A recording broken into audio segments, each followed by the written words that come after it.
오늘 말씀에 보면은 우리가 빌립보서 2장 19절부터 24절 말씀을 봤는데, 오늘 이 말씀 가운데 우리가 살아가면서 다른 사람들의 이렇게 이야기를 들어보면은 그 사람의 사정을, 이야기를 듣지 않고는 그 사정을 잘 모른다는 것입니다. 그분의 삶, 그분이 살아가는 그런 어떤 가정의 환경, 여러 가지 그런 상황들을 우리가 대화를 통해서 아니면 다른 사람들의 그런 어떠한 정보를 통해서 우리가 알게 되는 거죠. 그래서 우리가 그 사람의 사정을 들으면은, 아, 그렇구나. 그분이 그래서 그런 삶을 살고 있구나. 아, 그래서 그분이 힘든 가운데서도 그런 은혜가 넘치는구나. 이런 것을 우리가 알게 되는 거죠. 다 그래서 사람이 살아가면서 그런 사연이 많이 있는 겁니다. 그러니까 오죽하면 이름도 사연 없는 사람 없기 때문에 다 노사연이라는 이름도 있겠어요. 그런 만큼 우리에게는 다 사연이 있어요. 우여곡절이 있고, 또 우리가 살아가면서 그런 당한 일들, 또 우리가 살아오면서 그런 경험들 여러 가지가 있다는 것입니다. 오늘 말씀에 보면은 빌립보 교회를 향한 사도 바울이, 내가 너희들 사정을 다 안다. 너희들이 지금 힘들고 어려운 그런 상황 가운데 있다는 것을 알기 때문에 내가 그래서 오늘 디모데를 너에게 빨리 보내기를 원한다. 지금 오늘 본문 말씀에는 그런 내용이에요. 그런 내용 가운데 디모데를 보내기를 원하면서 그 빌립보 성도들의 사정을 알고 있는 바울의 그 안타까움과, 그리고 빌립보 교회를 향한 사랑, 그리고 빌립보 교회를 향한 그 관심을 드러내고 있는 오늘 본문의 말씀이라는 거죠. 그래서 오늘 우리의 이 사도 바울이 빌립보 교회의 사정을 다 아는 것처럼 우리 주님도 우리의 사정을 다 아신다는 겁니다. 19절 말씀 한번 읽어보겠습니다. 시작. 내가 디모데를 속히 너희에게 보내기를 주 안에서 바람은 너희의 사정을 알므로 안위를 받으려 함이니, 이렇게 말씀하고 있습니다. 디모데를 빨리 보내어서 너희 사정을 알기 때문에, 그래야지 사도 바울이 안심이 된다는 거예요. 그래야 사도 바울이 그 디모데를 통해서 내가 지금 감옥에 있지만은 빌립보 교회를 향한 그 관심과, 그리고 마음이 놓이겠다, 내가 위로를 받겠다, 내가 그리고 안위를 받으려 한다, 이렇게 지금 말씀하고 있습니다. 여기서 알므로 이렇게 말씀하는데, 이 헬라어의 그누스라는 이 단어는 그 철저히 알고 공감한다, 이런 의미가 있습니다. 이게 우리가 누군가를 안다, 누군가를 철저히 공감한다는 것은, 이것은 우리가 그만큼 그 사정을 알고 있을 때 그 사람을 이해하고 공감하는 거예요. 우리 주님이 십자가에 달려서 고통 당하셨기 때문에 우리의 아픔을 아시는 줄 믿습니다. 예수 그리스도께서 십자가에 처형당하시기 전에 채찍 맞으시고, 그리고 가시면류관을 쓰시면서 그 피를 흘리고 물과 피를 쏟으시면서 로마 병사들에게 조롱당할 때, 우리가 자존심 상해하고, 우리가 다른 사람들에게 무시당하고, 우리가 다른 사람들에게 손가락질 당하는 것을 아시는 줄 믿습니다. 그 아시는 주님이 그냥 내버려 두시겠냐는 거예요. 이것이 바로 공감 능력이고 서로 이해하는 거예요. 이것이 우리의 사정을 아시는 주님이 우리의 처지를, 그리고 우리의 지금 상황을 다 알고 계시는 줄 믿습니다. 누가 가장 잘 알겠습니까? 우리 사랑하는 주님이 우리를 가장 잘 아신다는 것이죠. 만드신 분이 그 창조물을 가장 잘 아는 분이 누구겠어요? 창조주 아니겠어요? 그렇기 때문에 우리 주님이, 우리가 힘들고 어려울 때마다 주님께 아뢰야 되는 거예요. 주님께 나와 고백하고, 주님, 나 이런 십자가가 있습니다. 주님, 내 힘으로 힘듭니다. 지금 상황, 내 사정 아시죠? 주님, 내 사정 아시죠? 내가 지금 어떤 상황에 처해 있는 건 주님만이 아십니다. 사실 세상 사람들에게 얘기하면은 그래? 이렇게 들어주지만은, 우리가 심리적으로 어떠냐면, 아이고, 저 사람 저런 약점이 있구나, 아이고, 저 사람 저런 안타까운 부분이 있구나. 그러면은 그것이 어느 때는 참 그 마음 가운데, 아이고, 그래도 나는 저런 사정이 없으니까 다행이다, 이런 생각하면서 오히려 내 생각을 하게 되는 경우가 많더라는 거예요. 그렇기 때문에 주님 앞에 아뢰는 것이, 나를 잘 아시는 주님이 가장 나를 확실하게 알고 계시는 분에게 아뢰야 되는 것이 우리의 기도인 줄 믿습니다. 그리고 하나님께 아뢰할 때 그 모든 것이 응답될 줄 믿습니다. 두 번째는 우리의 사정을 가장 잘 이해하신다는 겁니다. 20절 말씀에 보면 이는 뜻을 같이하여 너희 사정을 진실히 생각할 자가 이밖에 내게 없습니다. 너희 사정을 진실히 생각할 자가 디모데밖에 없다라는 거예요. 그 이야기는 사도 바울이 디모데와 함께 동역하고 함께 계속 복음 사역을 해왔던 이 디모데, 많은 동역자가 있었습니다. 많은 같이 일하던 그런 같이 함께 하던 동역자들이 많이 있었죠. 협력자들이 많이 있었습니다. 그러나 사도 바울이 디모데를 콕 찍어서 이밖에 없다, 이렇게 한 이유가 있습니다.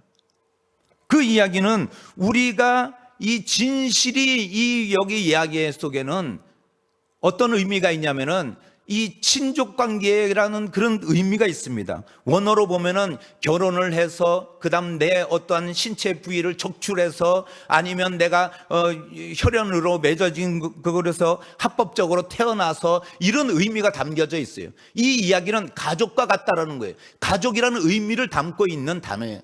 그래서 진실이 디모데밖에 없다고 이야기하는 것은 나와 혈연 관계, 부모 자식과 관계 같은 그런 관계를 이야기하고 있는 겁니다. 그래서 22절 말씀에 보면은 디모데의 연단을 너희가 안 하니 자식이 아버지의 함같이 나와 함께 복음을 위하여 수고하였느니라, 이렇게 말씀하고 있습니다. 부모와 자식같이 그렇게 우리가 서로 간에 그렇게 디모데와 나는 이런 관계이기 때문에 내가 디모데를 보낸다, 이 이야기를 하면서, 그래서 내가 생각하고 내가 너희들을 사랑하고 그리고 너의 사정을 잘 아는 이것을 디모데가 알고 있기 때문에 보낸다고 이야기하고 있습니다. 여기서 연단이라는 것은 우리가 잘 아는 것처럼 시련, 시험, 그리고 우리가 어떤 시험을 통과하는, 그리고 통과한 증명, 그리고 내가 시험을 당했던 증거, 이런 의미가 있어요. 이 연단을 통해서 디모데가 이렇게 고생하고 힘들었기 때문에 다 알고 있다는 거예요. 제가 미국에서 오랫동안 생활을 해봐서 제가 영어는 잘 못하지만 그래도 미국에서 오래 생활했거든요. 근데 미국에서 제가 한 5개월 동안 살면서 엄청 제가 그때 영어를 많이 배웠는데 이게 짧은 시간에 영어를 다 터득하다 보니까는 짧은 시간에 잊어버리더라고요. 제가 그래서 한 10년 정도 살았으면 10년 동안은 영어를 했을 텐데 제가 한 5개월밖에 안 살아가지고 5개월 동안 영어를 좀 잘 하다가 그다음부터는 잊어버렸어요. 근데 거기 가니까는 이 사과가 뉴욕에 그 고속도로를 가는데, 그러니까는 뉴욕 그 맨하탄 쪽에서 제가 있던 곳이 어디냐면 뉴욕 주청사가 있는 곳이에요. 알바니라는 곳인데 거기서 이제 고속도로를 타고 가다 보면 그 가로수 옆에 과수원인지 모르겠는데 사과나무가 얼마나, 우리 미루나무만한 그 사과나무인데 빨간 사과들이 얼마나 주렁주렁 달려있어요. 그래가지고 야, 저 사과 되게 탐스럽고 맛있겠다. 그래가지고 제가 누나에게 누나 우리 마트에 가서 사과 좀 사 먹자. 그래가지고 사과를 사는데 그 사과를 딱 사서 먹어보니까는 어떤 맛이겠어요? 옛날에 그 뭐죠? 우리 그 이렇게 푸석푸석한 사과 있잖아요. 그 뭐라고 그러지? 홍옥이라고 그러나 하여튼 뭐 푸슬이라고 그러나 하여튼 뭐 그런 사과 종류인가 봐요. 되게 맛이 없는 거예요. 그래서 누나가 그러는 거예요. 여기는 사과를 이렇게 잘 안 먹어. 우리처럼 막 맨날 깎아서 먹지 않고 파이에 넣어서 먹거나 아니면 사과를 잼으로 해서 만들어 먹거나 이렇게 한다는 거예요. 그래서 아니 맛있는 사과를 그래서 맛이 없기 때문에 그렇게 하는구나. 근데 제가 왜 사과가 경북 사과가 맛있고 대구 사과가 맛있고 청송 사과가 맛있는 줄 아세요? 예? 그 지역에서 나기 때문에? 예? 네, 맞아요. 예? 이 사과가 일교차가 커야 돼요. 꽃이 필 때는 비가 안 와야 돼요. 비를 맞으면 이 사과가 잘 안 된다는 거예요. 꽃이 피는 시기에는 비가 안 와야 되고, 그리고 사과가 이렇게 달려있을 때는 이 낮에는 햇빛이 쨍쨍 내려쬐야 되고, 이 새벽에는 이 기온이 뚝 떨어져 가지고 이 기온차가 많을 때 이 사과가, 특히 이 부사가 그 안에 꿀이 박여 있잖아요. 그 꿀 사과가 되는 거예요. 우리가 맛있는 사과도 이런 온도차에 그런 연단이 있었다라는 거예요. 그런 시련이 있을 때 맛있는 사과가 나온다는 거예요. 우리의 신앙은 어떤가요? 그런 시련이 있을 때 우리의 신앙이 더욱 맛깔스럽고, 그리고 어떠한 시련에도 이겨낼 수 있는, 디모데가 그래서 이 연단을 통해서 나와 같은 생각, 그리고 너희를 사랑하는 마음, 그리고 너희들에게 내가 이 디모데를 당연히 보내도 내가 안심할 수 있다라는 그 이야기를 하고 있는 거예요. 지금 이 상황이 나에게는 힘들지 몰라도 이 상황 가운데 주님이 우리 사정을 이해하시는데 우리의 그 시련을 모르시겠냐는 거예요. 이해하시고 우리를 어떻게 이 단련을 통해서 우리를 빚어가신다는 거예요. 맛있는 사과가 그 만들어지듯이.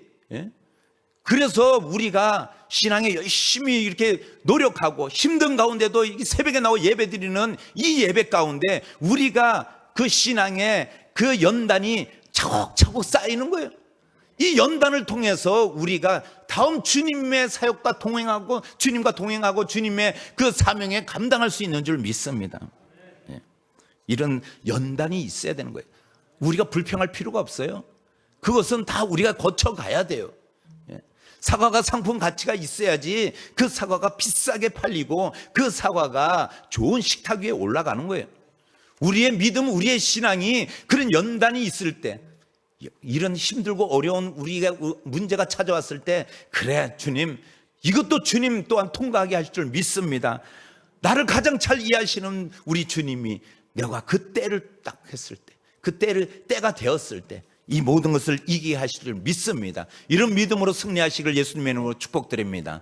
마지막으로 우리의 사정을 해결해 주시는 분이시라는 거예요. 우리 주님이 해결해 주실 줄 믿습니다. 우리의 문제는 우리를 넘어뜨리려는 것이 아니라 이 문제를 통해서 더욱 든든히 세워지기 위해서, 뿌리가 깊이 박힌 나무가 쓰러지지 않듯이, 샘이 깊을 때 이 샘이 가뭄에 마르지 않듯이, 우리의 사정은 그때 주님이 그 연단을 통해서 우리를 세워가시려는 목적이지 넘어뜨리려고 하시는 게 아니에요. 이 문제 우리가 통과하게 되고 해결받을 줄 믿습니다. 지나고 보세요. 철없던 우리 자녀들 그냥 어떤 데는 그냥 두들겨 패고, 우리 신랑 이런 왼수가 어디 있어요? 왼수가 그래도 나중에 보면은 없는 것보다 낫더라고. 다 그런 얘기해요. 그렇듯이 우리의 자녀들 지금 속색이고 말 안 듣고 지금은 저게 뭘 해먹고 살까 걱정하지 마세요. 우리하고 똑같이 밥 해먹고 살지 뭐하고 살아, 그냥 그런 거예요. 우리 주님이 해결해 주신다는 믿음이 있을 때 그것을 승리할 줄 믿습니다. 23절, 그러므로 내가 내 일이 어떻게 될지를 보아서 곧 이 사람을 보내기를 바라고, 그리고 나도 또한 가기를 원한다, 확신한다, 이렇게 말씀하고 있습니다. 사도 바울이 이 사람을 보내지만 내가 재판이 끝나고 내가 감금에서 풀려나면은 나도 그리고 너희들에게 달려가겠다, 해결받을 수 있다라는 이야기예요. 그렇기 때문에 너희들이 내가 보내는 이 소식을 듣고 조금만 참아보라는 거죠. 내가 지금 이 편지를 통해서 내가 확신하는 건데, 내가 우리 하나님이 해결하는 것처럼 내가 달려갈 테니까는 이런 좋은 소식을 통해서 내가 너희들에게 힘이 되기를 원하고, 또한 이 좋은 소식이 나에게 이루어지기를 원한다고 기도하는 마음으로 이 편지를 보내고 있는 것입니다. 우리에게 기쁜 소식은 무엇입니까? 문제 해결 아니겠습니까? 우리에게 기쁜 소식은 당장 우리 자녀들이 잘 되는 그런 소식 아니겠어요?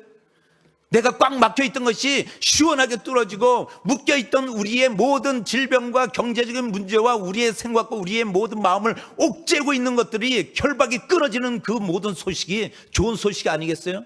그러나 더 기쁜 소식이 있어요. 우리가 잊지 말아야 되는 기쁜 소식이 뭐냐면은 바로 그것은 그리스도가 우리 죄인된 우리를 위하여 십자가에 못 박히셨다는 사실이, 그 소식이 가장 확실한 소식이에요.